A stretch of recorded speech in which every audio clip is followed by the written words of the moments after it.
Welcome to the RJLT Economics. Today I want to talk very quickly about US sanctions and asset seizures. In the last couple of days, I've come up with some thoughts on why the United States so incessantly uses these tools, even though they appear not to work, quote unquote.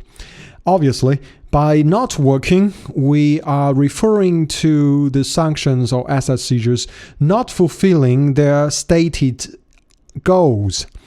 But if that is all, then why do people continue to use them? Obviously, there are a lot of commentators who suggest that it's because the newcons are so. It's because of hubris. Right, because the new conservatives, new liberals, whoever, those people that are in charge in the United States are just so drunk with power, who are obsessed with dominance, and they want to exercise their power and show that other people can only play a subordinate role when it comes to the United States. Well, that's one possible explanation, but I have three more. First, when the United States exercises sanctions, even though it never seems to topple the quote-unquote regime that it targets, these sanctions have economic impacts, right? For example, when the United States sanctioned Iran or Venezuela, the oil prices actually went up. Also, when they sanctioned Russia, oil prices shot up.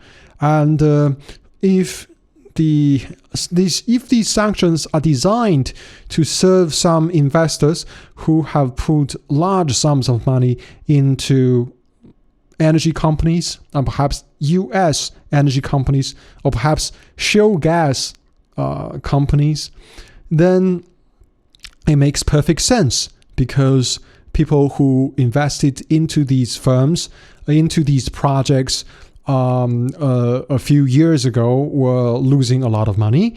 With the sanction, oil price shot up, and they were able to recuperate a lot of their investment. That's one possible explanation. The second one is that when the United States does asset seizures, a lot of money flows through a lot of people with a lot of power, right? You can say, for example, that when the United States seized the assets of Russia, perhaps it did not really, it did inflict some pain on the Russians, but it did not result in a regime change. It did not totally destroy Russia's economy. But at the same time, a lot of money were able to flow through a lot of the accounts of a lot of people, and a lot of projects got funded because of it. And of course, I suppose this, I have no evidence, but I suppose some people were able to enrich themselves as well. So that's the second reason. And the third reason is that this is to achieve some political goals. Let me explain. In the last couple of, I think in March, the United States passed a law that, it did not pass a law. The Congress passed a law, legislation which has not been signed by the president.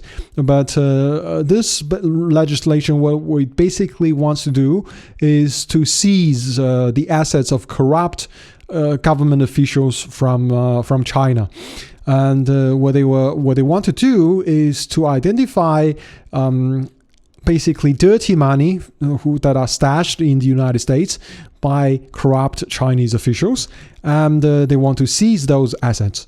Now, obviously, we can be certain that the US Congress did not do this for the kindness of their hearts. They did not do this to help China fight corruption. Rather, they are doing this as a leverage, basically to... Well, on the one hand, they perhaps will seize some assets, and this goes to the second reason, which I just covered, because a lot of programs can get funded and some people can enrich themselves. Fine. But then there are other corrupt officials from China who stashed money in the United States. They can the US government can have leverage against them, and this can hopefully achieve some pressure and perhaps change the policy in China. So this is the third reason. To sum up, the first reason is perhaps for some moneyed interests. Second reason is to fund programs or perhaps personal enrichment. And thirdly, it is for some political goals that are not stated. Right. In all these cases, we can be certain that not certain, but in my opinion, the openly stated exoteric goals are not the real reasons why these sanctions and asset seizures have been carried out.